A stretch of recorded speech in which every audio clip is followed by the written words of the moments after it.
Alright, in this video, I'm going to be taking the motor out of that, which is a Predator 212, putting it in this. In the last video, I mentioned that I'll be doing this because that bike doesn't really fit the needs of what I really want a mini bike for, which is to ride around a swap meet and just like cruise around. This frame being from, actually, it's a 71 model, Sears, Roper, whatever. It's really just too heavy. Like, if you look right here, this is some pretty thick metal that this is made out of, which makes it really good and really beefy. It's got suspension all the way around it, but it is just really too heavy to load in and out of a truck. I mean, you can see that the kickstand right there is kind of struggling to even do its thing, but that's the big reason. Plus, I honestly, when I think of a mini bike, this is the frame I think of. It's just such a cool looking little bike. So I ain't too sure. I don't like the look a little bit better. I don't know. I like the wheels on that one better, I feel like. But either way, I'm going to put the motor in that, out of that, in this. And we'll try to sell that frame to get some money for some other projects. So, but anyways, this is a Baja Motorsports DB30. It wasn't anything like this when I got it. In fact, that was probably the last video. If you want to go watch that, go ahead. I'll link it like right here or something. But yeah, washed it, kind of scuffed everything up because the paint was kind of chalky looking, and then patina sauced it to give it this kind of sheen that you see because it didn't have any of that. And I painted the wheels white. I think that looks pretty good. Recovered the seat in the snakeskin pattern and basically just put a headlight on it, and that's it. And then ran some wires and stuff, you know. So I bought this bike at a swap meet for, it didn't have motor or anything on it obviously, but it's 40 bucks for basically the frame and, which one is this one? Basically just the frame and two wheels. And that alone, I've seen it listed for like over 300 bucks because this is a pretty popular body style, or I guess frame style. There's no body on it. So I think I'll be pretty fine to get my money's worth out of it. Because I did spend quite a while replacing bearings and stuff. Replaced bearings of the wheels and really just gave it a good bath. That's all I did to the frame. Oh, painted the wheels, yeah.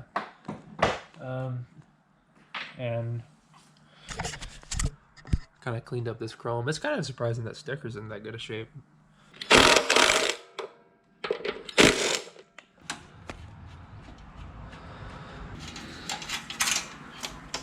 Cool.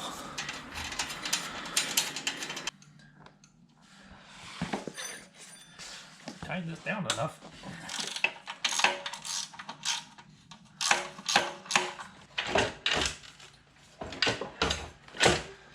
Well, I guess it wants to come up this way.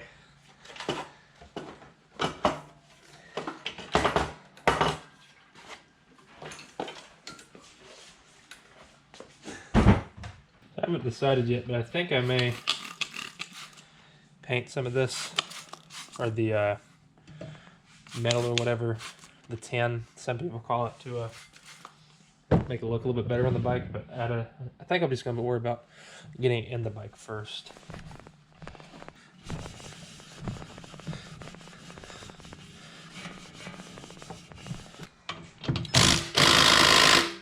Huh. Need a bigger impact.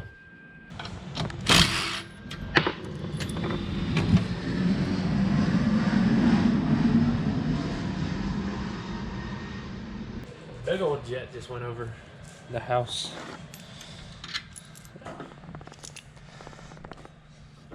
Take that off. That's a good clutch, so I'm going to keep that.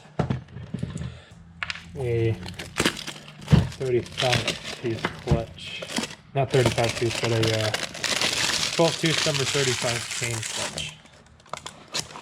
That should fit this, I hope. Okay, and I'm going to put it on that way, which would be backwards to some people, to tuck the motor in farther in on the frame. That way it's not hanging out one side too much.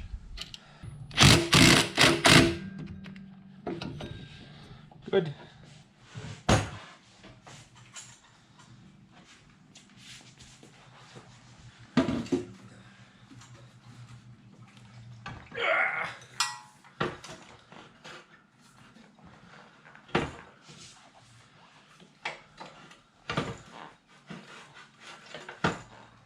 big old drain plug on the front. Always hits stuff. That's okay. Actually, it needs to go this way.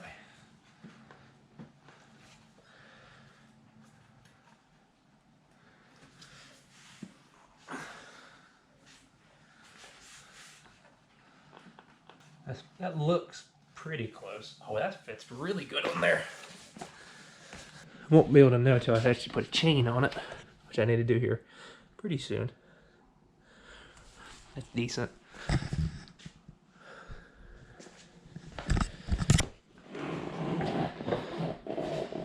Well, that tire's flat, I can tell you that. But yeah, I guess my foot could be farther away, but that's fine. You see it on, you see so many bikes where the motor's just off one side too far. This is a pretty good in between. I like it. All right, now so the obviously the stock holes in this frame wouldn't line up, so I'm gonna have to mark those, drill them out. I'm not gonna record any of that because that's just boring, in my opinion. So I'm gonna get this eyed up a little bit better with a chain, eyed up, lined up, you know, and then drill some holes and then come back. Got holes lined up and stuff. So, well, on this bike at least, I have this little adjuster thing right here, so I didn't worry about slotting these holes. I drilled them out a little bit bigger than, that's not even my drill, the bolt that goes through. That way I can get some wiggle room to adjust it if I need to, but I shouldn't. And I'm just going to take all the slack out of the chain with this, because you got a ton of play right here that you can mess with. So next I'm going to get a chain on here and measure where I need to cut it. I actually bought this for the last mini bike that I built, but I ended up having some here. I kept it anyways because it was on sale on Amazon. I got 10 feet of number 35 chain for $10, so I figured I'd use it at some point, and I am. Okay.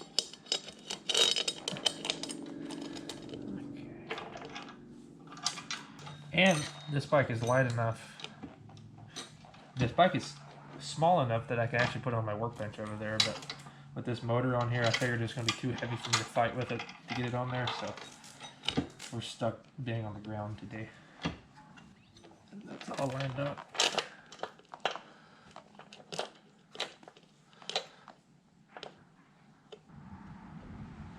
Let me get rid of this one.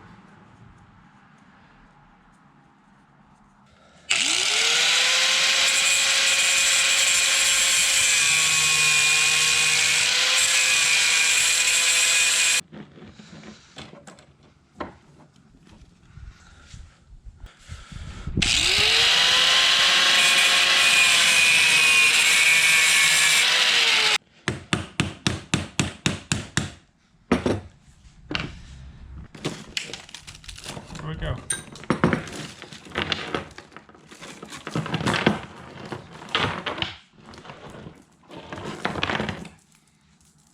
Fun fact, I've never cut a chain and it be perfect the first time, so speaking from experience, I'm gonna have to do this again. Alright, so I actually had to, it was actually just a hair too short, so I drilled out the motor mount holes just a little bit more, and that gave it enough to do that. And I've got some tension on that, maybe too much. I don't know how, I'd never know how much these are supposed to be tensioned, but yeah, that feels fine. For funsies, I'm gonna put the, actually I'm gonna clean it up first, but I'm gonna put the chain guard looking thing on here because that looks pretty cool, I guess.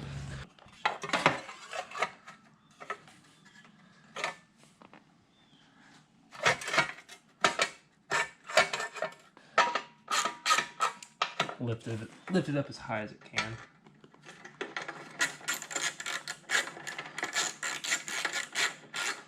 Supposed to be a washer or something right there, but you know, that's fine.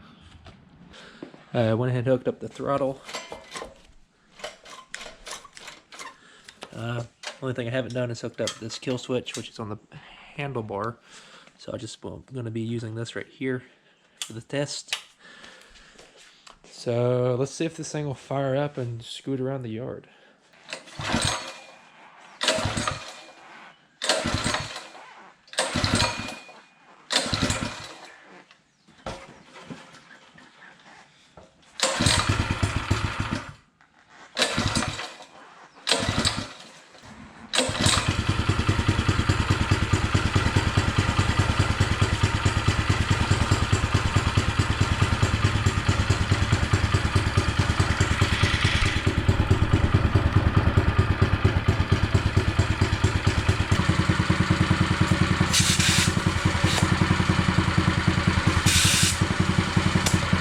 foot in it.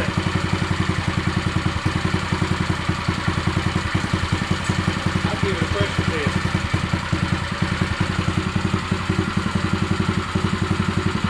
Looks pretty good.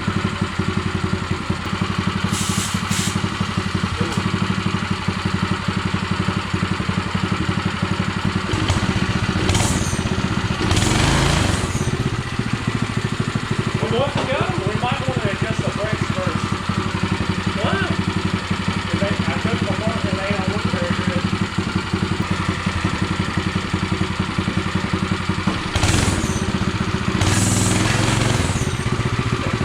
Yeah, they don't can't hold me back. Record.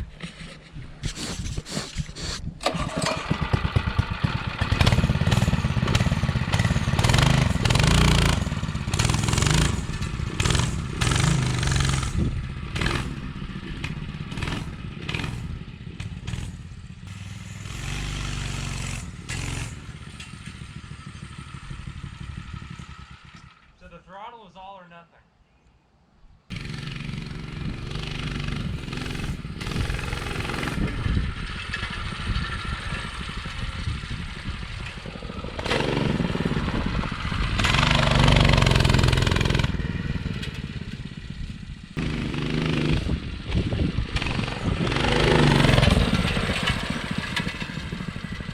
So I was thinking I was going to have to do something with the gearing, but I was hoping it would just kind of work out. It didn't. This thing has way too much torque, and it'll just throw you off. And I mentioned in one of the clips that it felt like the throttle was like all or nothing, and it was. I fixed that, but it's still just way too torquey.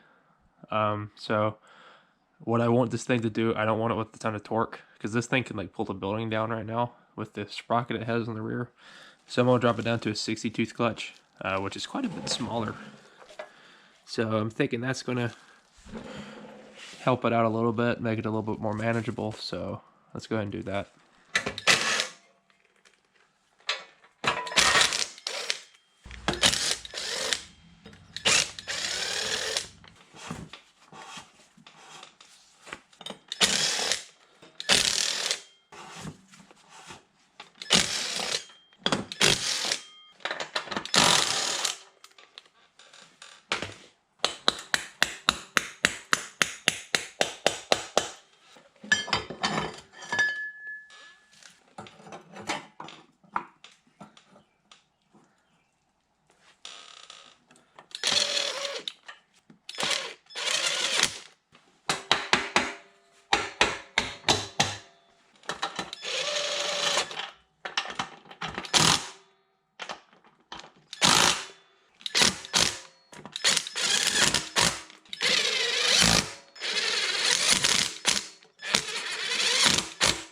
Alright, I went and got the chain on. Shortened it up quite a bit. I don't know how many links, but I actually had to order a new clutch because the one before, I don't know what it was. It was almost like half of it would grab, so it'd be like engaged and not engaged at the same time. It would just act weird and make this awful noise. So I took that off and got a new one, and that one can get returned, I guess. I didn't put the roller back because I don't really think I need it. And this bracket right here, I mentioned that it feels bent. It just felt like it was getting the chain in a bind because the spacer's kind of sitting like that almost, or the roller. So I just didn't put it back. I can throw it on there if I need to. I think it looks kind of cool without the chain guard on it, but I am going to put it back on. Also, don't see me riding this today because it's going to be raining like this for the next week, so that's fun. I got impatient and I rode it around in the rain and stuff. Not really in the rain after it rained, but it's still wet. And, you know, that's fine. Also, these tires don't hold air, so that's good. So I have 3 mini bikes that don't hold air in the tires. So don't pay attention to that green one. Don't look at it. That's for the next video. Just don't look at it. The sprocket did turn it down a little bit. It's actually reasonable to ride. Before you just, again, it felt like you was just going to fling off the back of it. And this is coming from a guy who barely knows how to ride a bike. I know how to, but like I swear if I take one hand off the bars, I just go, like, you know. So I didn't need that, but it's a lot more manageable now. One big thing that this thing needs, other than the cleaning, is a clutch guard, because this sucker gets hot. And, you know, my foot's right there. I'm afraid I'm gonna move it around and then, you know, scald my ankle. So I think I need to just go ahead and either make a clutch guard or order one. Another thing I've noticed with this 212 on here is that the exhaust is blowing right on the fender and dirtying that up. Eventually that'll just start to eat the paint away. Actually, it's starting to bubble right there. That may, I'm assuming that's been there before. I'm not a fan of that.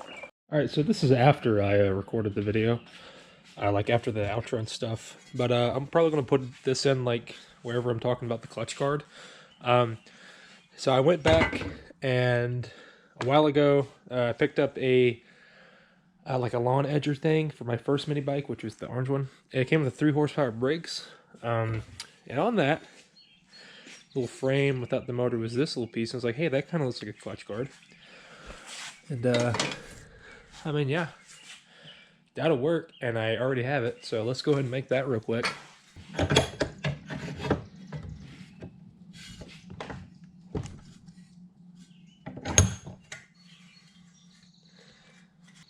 I'm also trying to make this not look like homemade, because I'm really happy with how this bike looks, and I don't really like want to turn it into a rig.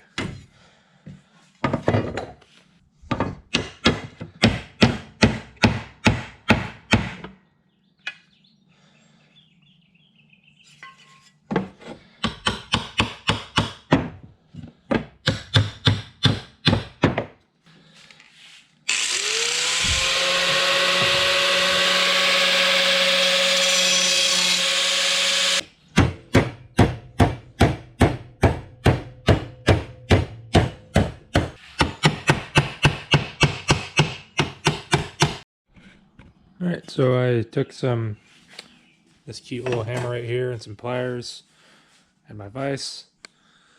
Added this bend down it.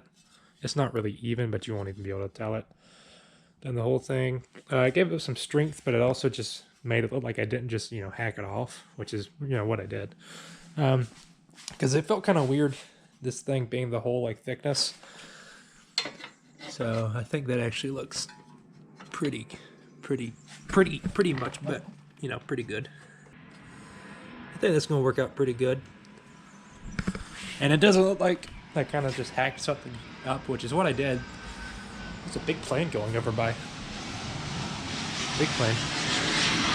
Big plane. Well, here's how it ended up looking. It's mounted pretty good on there. I think it actually looks decently good. It matches the red pretty good. And I'm not going to paint it. I kind of like the rattiness of it. And here's how it mounts. You got, oh, I need to tighten that. I forgot. But there's a bolt here. And there's a bolt in there. And it's close. But it does clear. So, like, it's super close. But that's fine. But yeah. I'm glad I left enough to bend this over. Because if not, I don't think it would have looked as good. But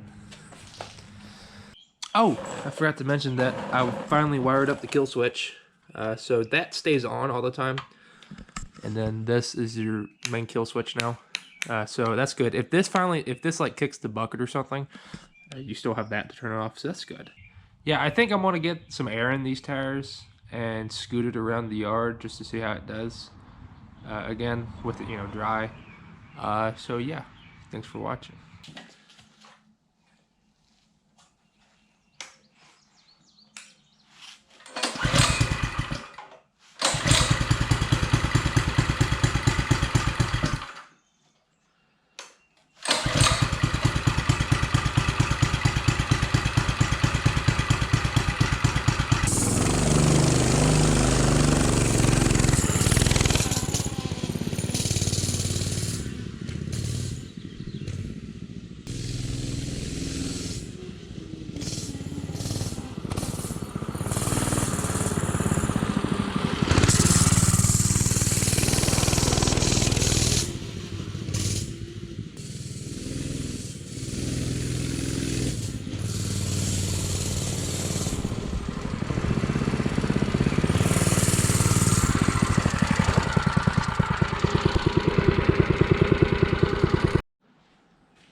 Oh.